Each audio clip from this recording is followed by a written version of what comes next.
federal judge has ruled that a group of Georgia voters can proceed with legal efforts to disqualify Congresswoman Marjorie Taylor Greene from running for re-election. The challenge filed last month alleges the Republican representative violated a provision of the 14th Amendment by helping to facilitate the January 6th riots. The amendment states no one can serve in Congress if they have, quote, taken an oath as a member of Congress to support the Constitution and then, quote, engaged in rebellion or insurrection against it.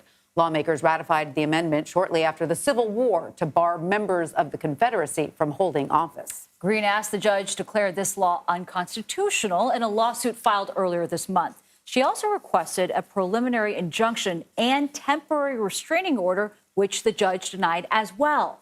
Greene has vigorously rejected claims she aided and engaged in the January 6th insurrection. A lot to break down here, and joining us now from Washington, D.C. is CBS News political reporter Caitlin Huey-Burns. Caitlin, thank you for making time for us. Hey there. So what provision is this Georgia group seeking to use here to remove Congresswoman Greene from voter ballots? And what are they alleging she did to aid in the insurrection? Hey, Nancy. Yeah, there is a lot to unpack here. It is referring to a post-Civil War era provision within the 14th Amendment, and that's what this group is getting at. The group representing these voters in Georgia and in states across the country is a group called Free Speech for People. This is a campaign finance group that started in 2010, and they are making these lawsuits against those who they say abetted in the insurrection.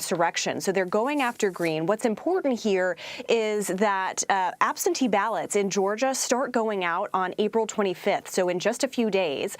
And the election there, the primary election for which this is related, is May 25th. So Greene has been arguing that, there isn't enough time before the election to remove her name. But this is part of a wider effort to target lawmakers like Greene who critics say espoused, anti-democratic views and instigated insurrectionists on that day. So, Caitlin, we know that, Marjorie Taylor Greene is not the only lawmaker who some have pointed to on that day.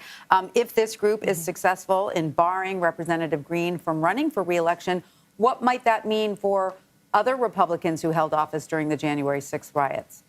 Right. This group has issued similar suits in a variety of different states. They issued one in North Carolina against Madison Cawthorn, for example, but that was shot down by a judge. That judge was appointed by former President Trump. The judge in the Georgia case was appointed by President Obama.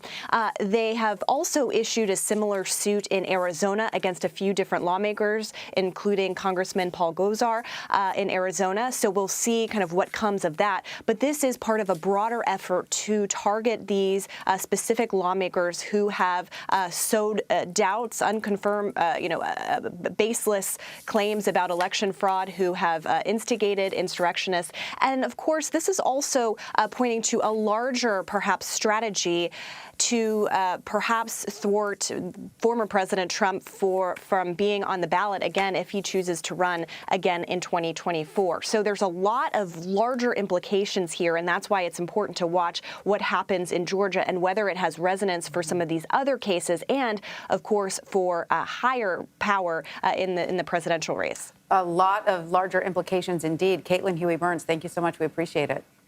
Thank you.